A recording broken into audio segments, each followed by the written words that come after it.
오늘 함께 우리 나눌 하나님의 말씀 요한복음 10장 10절 말씀입니다. 요한복음 10장 10절 말씀 함께 보도록 하겠습니다.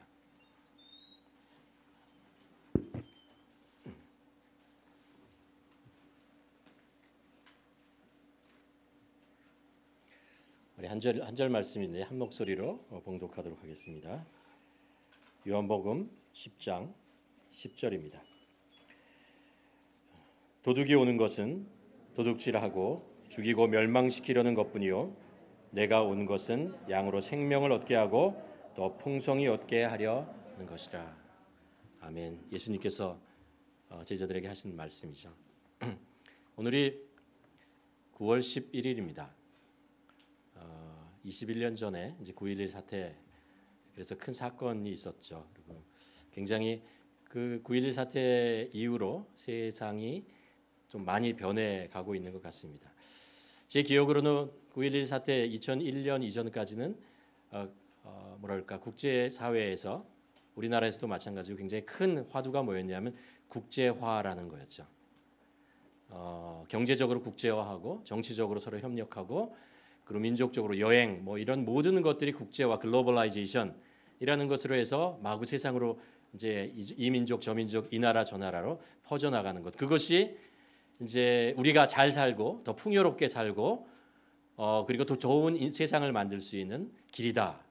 마치 그것이 어떤 진리인 것처럼 모든 사람들이 받아들이는 그런 시대로 막 나가고 있었습니다. 그러다 이제 9.11 테러라는 것을 겪으면서 국제화라는 것이 가지고 있는 문제점이라는 것이 있구나라는 것들을 이제 깨닫고 주춤하는 그런, 오히려 국제화보다 세상이 조금씩 다시 블록화되는 그런 것들을 경험하게 됩니다. 테러와 전쟁, 경제 문제, 뭐 이런 정치적인 이슈, 환경, 이런 모든 것들이 모든 세계가 공유하는 것이 사실 좋은 것만은 아니구나. 굉장히 힘들고 어려운 상황을 우리가 맞이하고 있구나라는 것을 경험합니다. 지금도 그렇지만 세계 한 지역에서 일어나는 어떤 경제적인 위기, 정치적인 위기, 어떤 전쟁, 이것이 옛날에는 그 지역에서 일어나는 거지 하고 강 건너 불구경하는 것처럼 우리가 바라보면 됐는데, 이제는 몇 달이 지나면 그것이 우리 삶에 직접적인 영향을 주는 그런 사건으로 우리에게 다가오는 것을 보게 됩니다. 그러면서 굉장히 사는 것이 피곤해졌어요. 많은 것들을 생각해야 되고 많은 복잡한 일들을 우리가 고려해야 되는, 많은 정보를 가지고 있어야 하는, 그래야 우리가 살 수 있는 그런 시대를 우리가 맞이하고 점점점 그것들은 더 심화되고 있는 것을 우리가 보게 됩니다. 현대인들이 가지는 문제점의 하나를 제 나름대로 이렇게 생각을 하면 이런 것 같아요. 왜냐하면 현실 세계가 가지고 있는 문제점이나 어려움과 해결될 수 없는 사건들 때문에 현대인들은 현실 세계보다는 가상 세계 속에서 어떤 자유함을 느끼고 가상 현실 속에서 어떤 평안을 느끼고 쉼을 얻으려고 하는 것이 아닌가라는 것. 그것이 우리 현대인이 가지고 있는 문제점이 아닌가 생각됩니다. 가상 세계라는 것 여러분 아시죠? TV나 아니면 인터넷이나 드라마나 페이스북이나 이런 많은 것들, 그 속에서 편안함을 누리는, 안정을 누리고 이러려고 하는 것이 아닌가라는 생각을 하게 됩니다. 제가 이 말씀을 드리는 것은 우리가 팬데믹을 지나면서 우리 삶 속이, 사람들의 삶 속이 굉장히 피곤하다는 것을 느낍니다. 어떻게 우리가 그것을 해결하느냐라는 것이 우리가 가지고 있는 큰 숙제 중에 하나인 것 같습니다. 성경 사무엘하 23장에 보면 다윗에 대한 얘기가 나와요. 근데 굉장히 특이한 사건을 하나 기억하고 있는데요. 뭐냐 하면 다윗이 이제 블레셋과의 전쟁을 하죠. 블레셋과의 전쟁은 그렇게 쉽게 해결되지 않는 전쟁이었습니다. 굉장히 강성한 나라였고 한번 전쟁으로 이긴다고 해서 블레셋이 사라지는 것이 아니었습니다. 계속해서 전쟁은 일어나고 한번 전쟁에서 승리해서 또 쳐들어오고 계속해서 그 긴장감과 그 두려움과 이런 것들이 계속해서 일어나는 그런 사건. 다윗이 왕이었기에 그것을 해결해야 되는 그런 상황 속에 놓여 있었습니다. 그런 상황 속에 있을 때요, 그런 전쟁 중에 다윗이 이런 툭 한마디를 던지게 됩니다. 혼잣말로 하는 건데요. 뭐라고 하느냐 하면 이런 이야기를 합니다. 누가 베들레헴 성문 곁 우물물을 내게 마시게 할까? 베들레헴은 이제 다윗의 고향이죠. 그렇죠? 그곳에 어릴 때 평화롭게 넉넉하진 않았지만 살았던 그 시절, 지금은 왕이지만 더 복잡하고 힘들고 어깨에 많은 책임감을, 그리고 국제적으로 정치와 이런 모든 것들을 해결해야 되는 그런 어려운 상황 속에서 다윗이 얼마나 지쳐 있느냐라는 것을 알 수 있어요. 정신적으로, 육체적으로, 그리고 영적으로도 굉장히 지쳐 있는 그런 모습을 이 한마디에서 우리는 발견하게 됩니다. 여러분은 어떠십니까? 때때로 우리도 우리의 삶 속에서 다윗과 같은 이야기를 하게 되죠. 그때가 좋았다, 이런 얘기죠. 그때 못 먹고 힘들고 어려웠지만 그때가 더 좋았다, 이런 생각을 하게 됩니다. 그것이 뭐 절대적으로 좋았다는 것보다 지금 내가 살고 있는 이 삶이 힘들구나, 피곤하구나, 그런 부담감이 있구나, 이런 것들을 이제 고백하는 그런 이야기죠. 제가 6년 전에 이제 안식년을 한 적이 있습니다. 안식년을 한 건 아니고요. 이제 목회를 하고 7번째 해가 되었을 때였습니다. 그때 이제 힘들고 어려운 여러 가지 이제 상황들도 있고 부담감도 있고 능력도 안 되는데 담임 목회를 한다는 게 쉽지 않죠. 그래서 어떻게 하면 이 지친 나의 그 생활을 회복할 수 있을까라는 것들을 고민하다가 책을 한 권 읽었습니다. 책의 제목이 뭐냐면 이런 거였어요. Re-energize your life라는 거예요. 당신의 삶을 새롭게 활성화시키는, 열정을 불어넣는 방법은 무엇일까? 이라는 것이었습니다. 그것을 6년 전에 이렇게 읽으면서 많은 도움이 되었습니다. 얼마 전에 이제 책장을 이렇게 정리하고 바라보다가 그 책이 다시 한번 손에 이렇게 눈에 띄었어요. 그래서 이렇게 다시 보면서 어쩌면 이 책을 다시 한번 우리가 읽어야겠다라는 생각을 합니다. 저뿐만 아니라 여러분과 함께 제가 그것을 이제 다시 읽고 묵상하면서 여러분과 우리가 팬데믹, 엔데믹 이러는 새로운 시대를, 새로운 것들을 나아가야 되는 이 시점에서 우리가 어떻게 하나님이 주신 그 힘과 능력으로 이것을 헤쳐나갈까? 어떻게 우리에게 다시 열정과 어떤 이런 기쁨과 이런 것을 회복할 것인가? 이런 것들을 여러분과 함께 나누보려고 합니다. 오늘 이제 요한복음 10장 10절에 보면 예수님께서 제자들에게 이런 말씀을 하시잖아요. 내가 온 것은 양으로 생명을 주고 더 풍성하게 누리게 한다 하기 위함이다라는 거죠. 예수님께서 이 땅에 오시는 것은 우리들에게 생명을 주기 위한 것이다. 이 생명이라고 하는 것이요, 죽음에 대한 반대 말이죠. 우리가 살아있고 호흡하다라는 의미를 가지고 있죠. 그러나 그것뿐만 아니라 우리가 이 세상을 살아가면서 생각하고 느끼고 그리고 의지적으로 무엇을 판단하고 결정하고 활동하고 그러는 어떤 활력 있는 삶을 의미합니다. 또 나아가서는 우리 안에 오신 성령님 있잖아요. 그 성령님과 동행하며 그분이 주시는 능력과 힘과 이런 것으로 살아가는 그 영적으로 살아가고 있는 그런 상태, 그 생명이라고 하는 것이죠. 그러니까 예수님께서 우리들에게 원하는 삶은요, 그런 삶이다라는 거예요. 생명, 살아있는 활력 있는 열정을 가지고 살아갈 수 있는 기쁨과 감사와 찬양이 입에서 나오는 그런 인생을 살게 하는 것이 예수님께서 우리에게 원하시는 삶이다 라는 것을 우리가 이 말씀을 가지고 알 수 있죠. 사도 바울은 고린도후서 7장에서 5장에서 그런 말씀을 하시죠. 그리스도 안에 있으면 누구나 뭐라고요? 새로운 피조물이라는 거예요.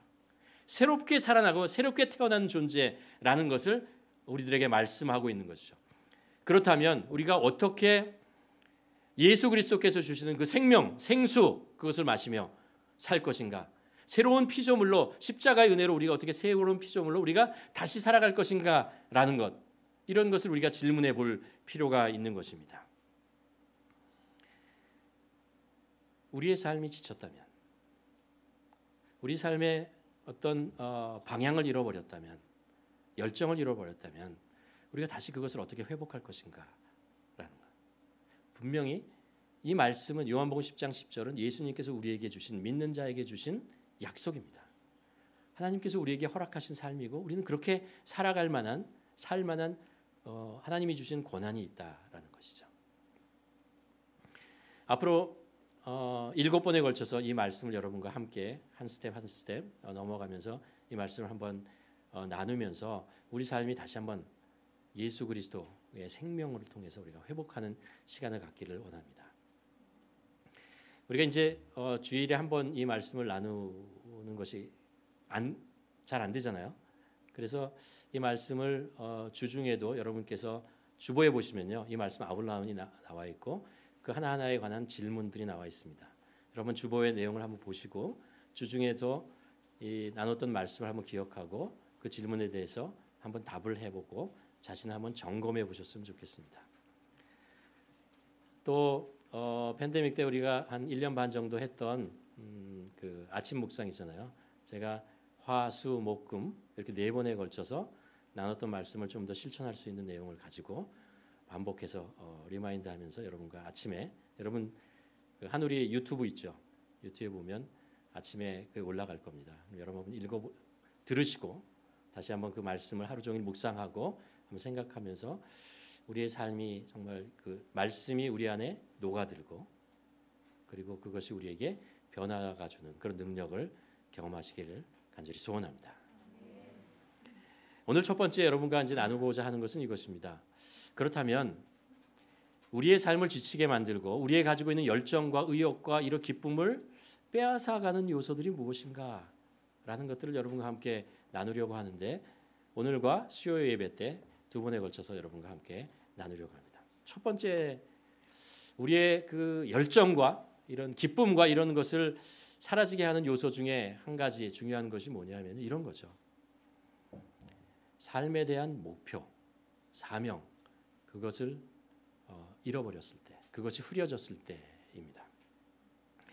여러분 분명한 것은요, 사람은 어떤 삶에 대한 목표와 열정이라는 것은 같이 가는 것입니다. 삶에 대한 어떤 사명과 목표가 있으면 우리는 에너지가 생기고 그것을 향해 달려갈 힘이 생깁니다. 그러나 만일 그것이 흐려지고 어디로 가야 할지 모르고 그냥 하루하루 살아가면 우리 안에 가지고 있던 열정과 에너지와 이런 것이 조금씩 사라지는 것을 우리가 경험하게 됩니다. 전에도 한번 말씀드렸지만 우리가 이제 이민 와서 워킹 비자를 받고 일을 하고 그러잖아요. 그러면서 이제 분명한 목표가 있습니다. 뭐냐면 이곳에 정착하는 것이죠.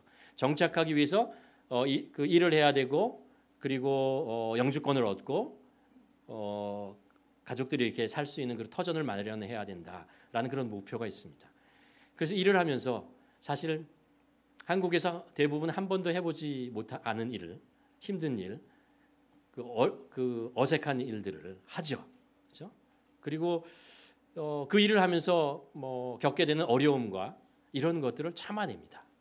그리고 해요. 그러다 보면은 그렇게 이겨내다 보면은요, 그 목표를 향해서 가다 보면은 어느 날 영주권을 얻게 돼요. 정부에서 연락이 오고 영주권을 얻게 되는 그런 기쁨, 뭐 이런 거 있잖아요. 감사, 이런 것이 생깁니다. 그러다가 이제 한 6개월 지나면 영주권 별거 아니었잖아. 이런 생각이 들어요. 아니 별거 아니고 되게 중요한 건데 그렇게 느끼게 된다는 거예요. 그게 왜 그러냐 하면은 그것을 하나를 위해서 애쓰고 수고하고 그랬는데 그것을 얻고 나서 새로운 목표 그것이 설정되지 않았기 때문에 그렇습니다.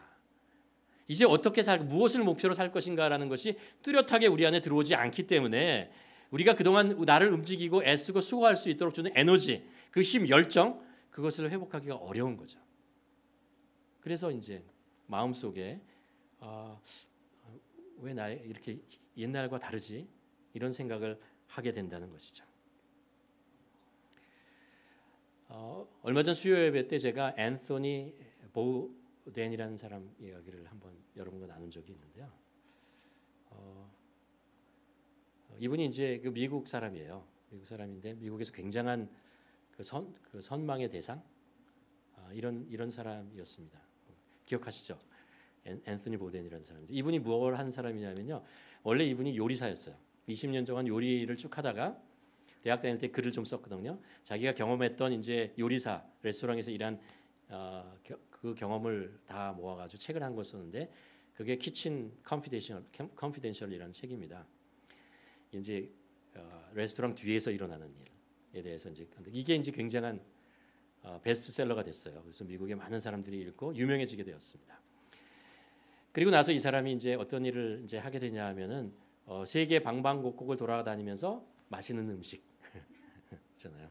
가고 싶은 곳에 가서 그곳에 있는 로컬 음식들을 먹고 그곳에 있는 사람들과 같이 먹고 얘기를 나누고 그리고 문화를 경험하고 그것을 이제 글로 옮겨서 이제 블로그나 아니면 책을 내는 것입니다. 그것이 이제 사람들에게 굉장히 인기를 얻었고 사실 우리들이 바라는 삶 아니에요.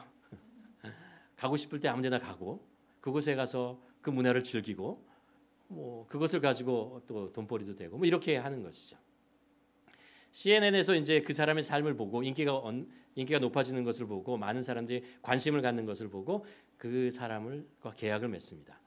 내가 우리의 PD 2명을 당신에게 붙여줄 테니까 당신이 가는 곳에 가서 이 PD들이 사진을 찍고 영상을 만들어서 다큐멘터리를 하나 만들어서 CNN에서 내자. 그러자고 그랬어요. 그래서 그것을 통해서 많은 다큐멘터리를 시리즈를 이렇게 오랫동안 몇 년 동안 내요. 그래서 뭐 미국에서 유명한 그래서 Parts Unknown이라는 그런 것부터 몇 가지 다큐멘터리를 만들어내고 사람들이 굉장히 와 멋있다 이런 이야기를 하죠. 아시는 대로 이분이 2018년 8월에 자살합니다. 막 다큐멘터리 만들고 있는 중에 자기 생명을 끊는 일을 합니다. 그리고 이 사람의 그 삶을 이제 조명하면서 다큐멘터리 로드 러너라는 다큐멘터리를 만들죠. 궁금하지 않습니까? 왜 이 사람이 모든 사람이 선명의 대상이고 그렇게 멋있는 삶을 사는데 왜 자신의 삶을 스스로 끊었을까? 많은 이야기들이 있습니다. 그 중에 하나가 이런 것이죠. 그게 좋았어요. 그게 목표였어요. 세상에 돌아다니면서 사람들을 경험하고 음식을 먹고 얘기하고 그럼 얼마나 멋있어요. 그리고 자기가 그런 삶을 살았는데 실제로 알아보니까 그 안에 있는 공허함을 채울 수가 없다는 거죠. 삶의 목표가 흐려지고 그리고 열정이 식어들고 마음속에 있는 공허함이 계속해서 쌓이는 것을 어떻게 할 수 없는 거죠. 그러다 이 성격 때문에 이분이 가지고 있는 성격 때문에 이러려니 차라리 하고 이제 극단적인 선택을 하는 그런 과정까지 나가는 것이 아니냐 이런 추측을 하게 됩니다. 사람은 목표를 잃어버리면 이렇게 돼요. 삶이 그냥 하루하루 살아가고 하루하루 그냥 보통 우리는 그렇게 살죠. 그렇게 목표를 잃어버려도 그냥 인생이 그런 거지. 그냥 하루하루 사는 거지 라는 생각을 하면서 그냥 살아간다는 것이죠. 그런데 이것이 하나님이 원하시는 삶인가 라는 생각을 하게 됩니다. 예수님께서 갈릴리 호숫가에 제자들을 처음 만났던 그 장면을 기록하는 것을 보면 그때 이제 제자들을 이제 만나죠. 업으로 일하고 있는 그런 평생을 살고 있는 제자들을 만나서 그들을 이렇게 부르잖아요. 그때 예수님께서 이렇게 말씀하십니다. 말씀하시되 나를 따라오너라 내가 너희를 사람을 낚는 어부가 되게 하리라 하시니 저희가 곧 그물을 버리고 예수님을 쫓으니라. 이 사건 하나와 예수님 부르심과 그의 삶, 제자들의 삶을 이렇게 쭉 보면요. 이 순간이 얼마나 그들의 삶 속에 중요한 순간이었나라는 것을 우리는 알 수 있습니다.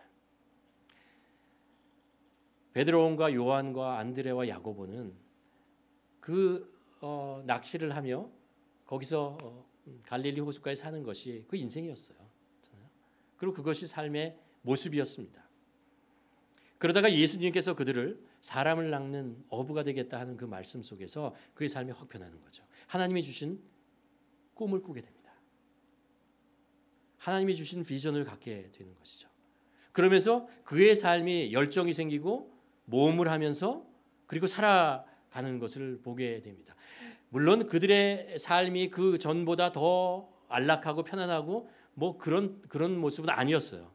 그러나 하나님이 주시는 꿈을 꾸를 수 있었고 하나님이 주신 사명을 가지고 살아갈 수 있는 그런 인생이 된 거죠. 그들의 인생은 다이나믹했고 주님과 함께 동행했고 나중에 성령님과 동행하며 삶을 살아가는 그런 인생을 살아가게 되었다는 거죠. 그러고 보면 하나님께서 그리스도인들에게 원하는 삶이 무엇인가라는 것을 우리가 알게 됩니다. 하나님께서 십자가를 통해서 우리를 구원하신 목적이 우리에게 죄로부터 생명을 주고 그리고 묶였던 것으로부터 자유를 주고 세상으로부터 우리를 해방시켜서 하나님의 그 자녀로 만드는 것이었습니다. 그러나 그것이 다가 아니었다는 거죠. 하나님께서는 우리를 구원하시고 우리들에게 새로운 사명, 새로운 꿈을 꾸게 하시려고 우리를 구원해 주셨다라는 것이죠. 하나님이 주신 꿈이라는 게 있다는 거예요. 꿈. 우리는 그것이 대단할 수도 있고 큰 것일 수 있지만 작은 것일 수도 있고 나름대로 하나님께서 주시는 꿈, 나에게 주시는 어떤 사명 잖아요. 그런 것들을 하나님께서 우리에게 주시고 그것을 꾸기를 그것을 향해서 살기를 원하신다라는 것이죠. 여러분 우리 주위에도 그런 분들이 있습니다. 그렇죠? 우리가 지난번에 이제 펠리 단기 선교를 할 때 고사리 샀잖아요. 그때 김진수 장로님이라는 분 이민자로 사와서 직장 생활을 하고 회사를 경영하고 그러다 그것을 팔고 이 BC에 있는 원주민 마을에 들어가서 그들에게 고사리, 버섯 뭐 이런 것들을 하면서 그들을 도와주는 그런 인생. 하나님이 주신 꿈을 꾸는 것이죠. 우리 교회에도 이제 순회 선교를 떠나시는 허몽구 박윤희 선교사님 이민자로 와서 40여 년 전에 와서 살다가 하나님이 주시는 꿈을 꾸게 되고 또 삶을 바꿔서 해나가는 것. 이런 분들의 모습을 보면서 하나님의 꿈을 꾼다는 것이 얼마나 소중하고 귀한 것인가. 우리의 삶을 변화시켜 주시는가. 라는 것. 하나님께서는 우리들에게 그런 꿈을 주시기 원한다는 거죠. 근데 만일 우리가 그 꿈을 찾지 못하면 그 꿈이라고 하는 것을 세상에서 얘기하는 세상의 가치에 주는 그런 것만을 꾸다가 그것을 이루고 나면요. 그게 공허해진다는 거예요. 하나님의 꿈은 영원합니다. 그리고 우리가 생각하는 것보다 훨씬 큰 것이죠. 하나님께서는 우리를 그런 꿈을 꾸며 살라고 말씀하시는 것입니다. 우리가 그것을 잃어버렸을 때, 그것을 찾지 못했을 때 우리의 삶이 열정을 잃어버린다, 공허해진다는 거죠. 두 번째, 우리의 삶 속에 지침과 공허함이 오게 되는 이유 중에 또 다른 이유는 뭐냐면요. 균형 있는 생활을 잃어버렸을 때예요. 균형. 하나님께서 우리는 삶 속에 어떤 균형이라는 게 있잖아요. 우리가 그런 얘기를 하죠.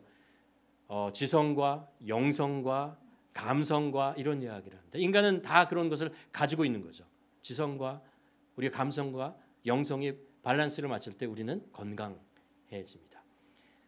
일과 쉼이 이게 밸런스를 맞췄을 때 우리는 건강해지는 것이죠. 그런데 우리가 일을 하고 밤새고 일을 하거나 아니면 늦게까지 놀거나 그랬을 때 우리는 그 다음날 대가를 치르게 됩니다. 그렇죠? 집중력이 떨어지고 기억력이 떨어지고 감정 컨트롤이 안 되고 그러다가 사고를 치고 이런 일들을 하게 됩니다. 그래서 전도서 3장에 때가 있다라는 이야기를 하잖아요.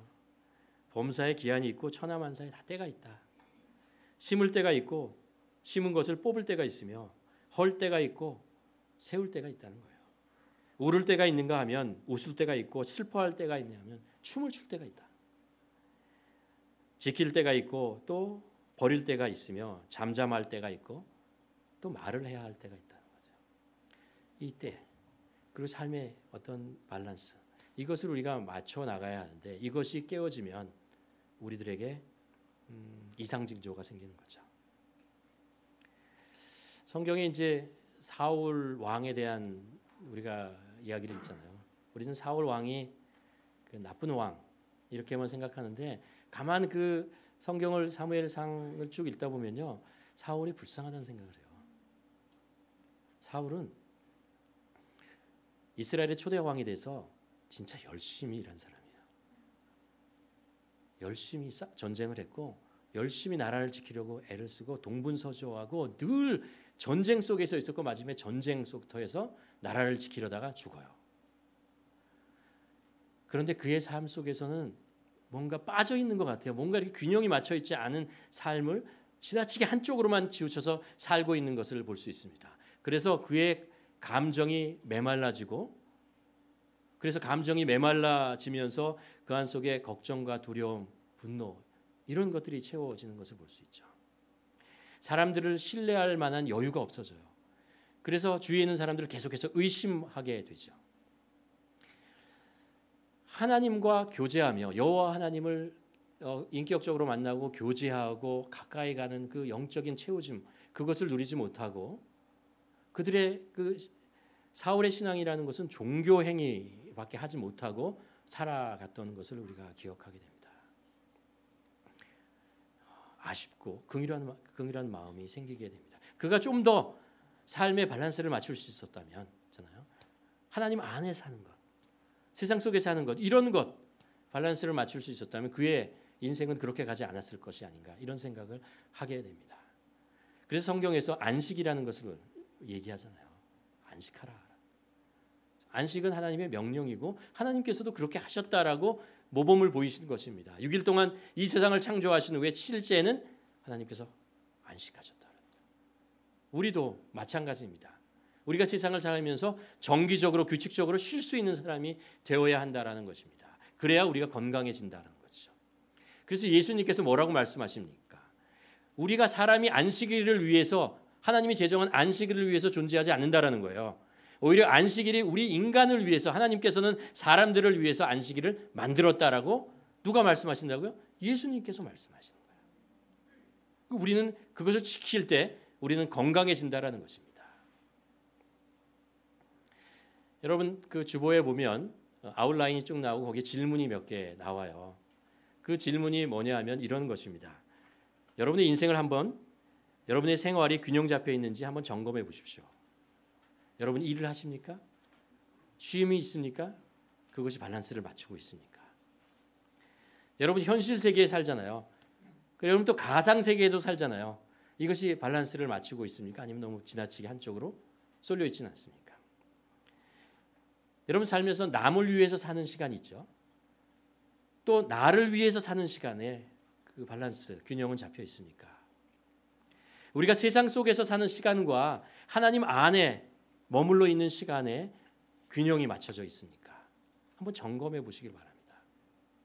혹시 한쪽으로 치우쳐 있지 않은가? 한번 점검해 보시오. 세 번째로 이제 우리의 그 삶에 대한 열정과 사명, 뭐 이런 그 에너지, 이런 것을 사라지게 만드는 또 다른 것은 해결되지 않은 갈등이라는 거죠. 사람은 누구나 갈등을 겪으며 살아가게 됩니다. 그 이유는 분명해요. 뭐냐면 인간이 이기적이기 때문에 그래요.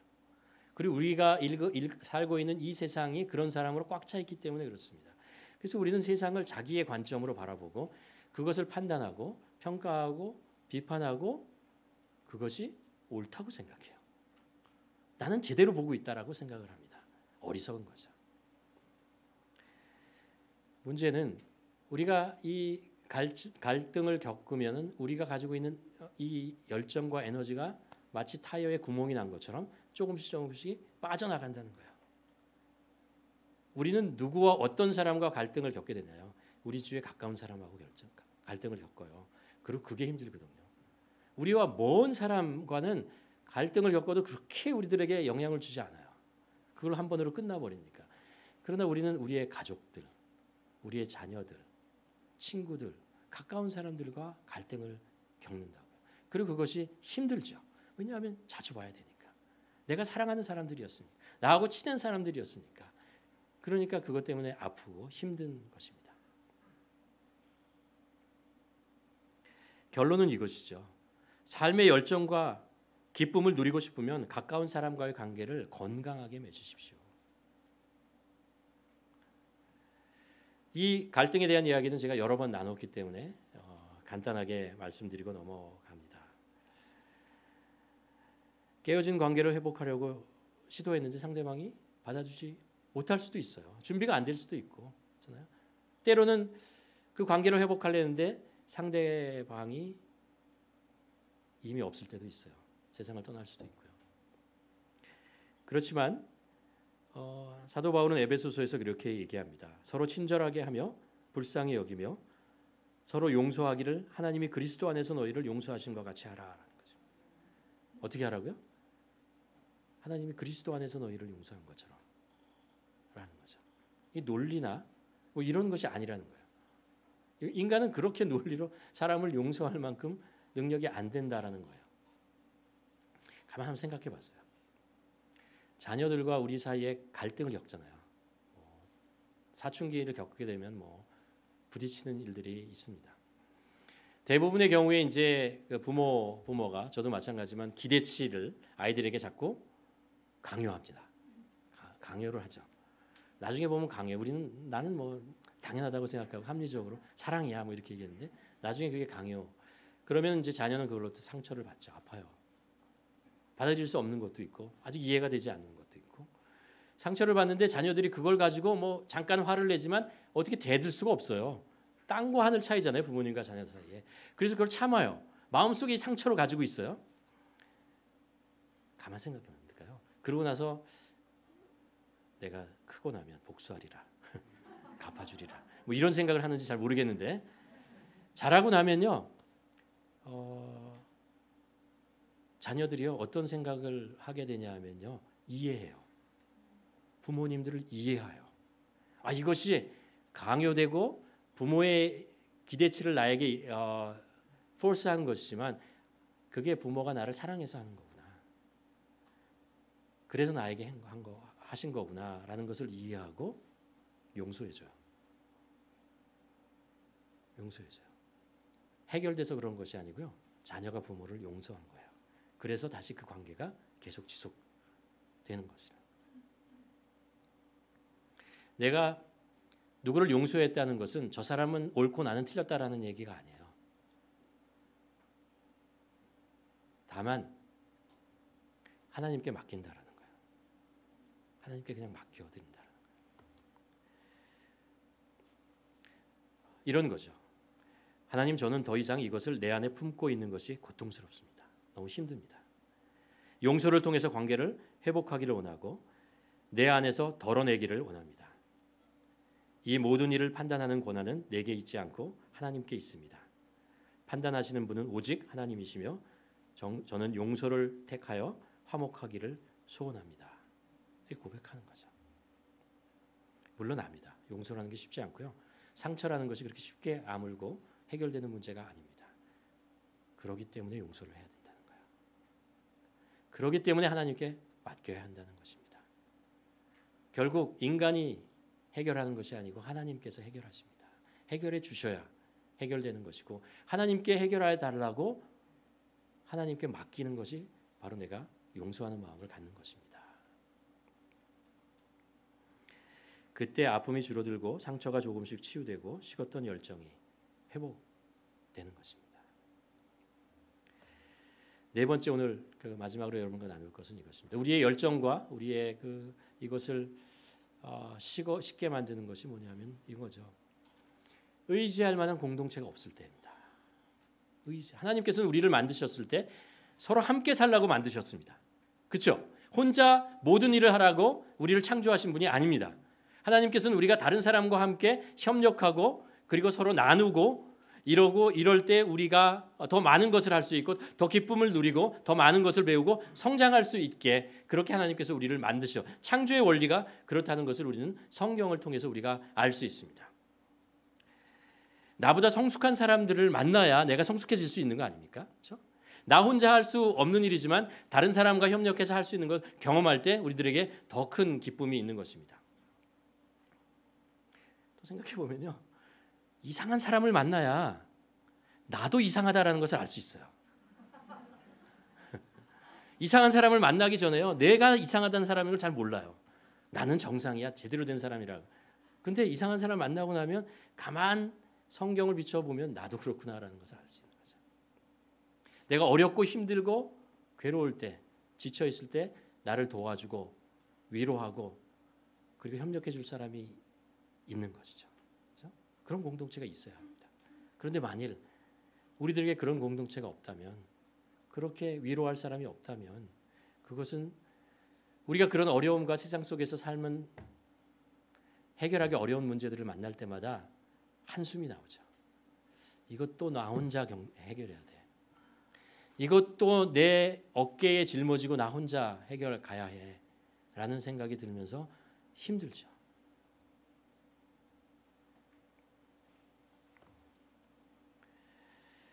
그래서 전도서 4장 9절에서 11절에서 이런 말씀을 하잖아요. 우리가 전에도 봤지만 두 사람이 한 사람보다 나음은 그들이 수고함으로 좋은 상을 얻을 것임이라. 혹시 그들이 넘어지면 하나가 그 동물을 붙들어 일으키려니와 홀로 있어 넘어지고 붙들어 일으킬 자가 없는 자에게는 화가 있다. 넘어졌는데 아무도 손 내밀어서 일으켜 줄 사람이 없다면 얼마나 힘든 거죠. 지난주가 저희 아버지 소천하신 지 5년째 되는 주였습니다. 그때 정말 많은 분들이 위로해 주시고 격려해 주시고 이랬던 것들을 기억납니다. 여러분들이 또 많이 도와주시고 그래서 저희가 고마운 마음을 가지고 저희 가족이 비전센터에 그 예배 의자를 도네이션 했는데 비전센터에서 그것을 이렇게 볼 때마다 두 가지 생각을 하게 됩니다. 하나는 저희 돌아가신 아버님 생각이 나고 또 하나는 한우리 공동체가 생각납니다.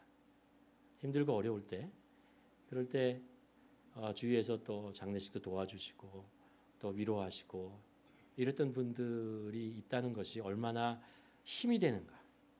만약 그것을 아무 주위에 있는 사람이 없이 그냥 나 혼자 다 했다면은 얼마나 할 수는 있겠죠, 그렇죠?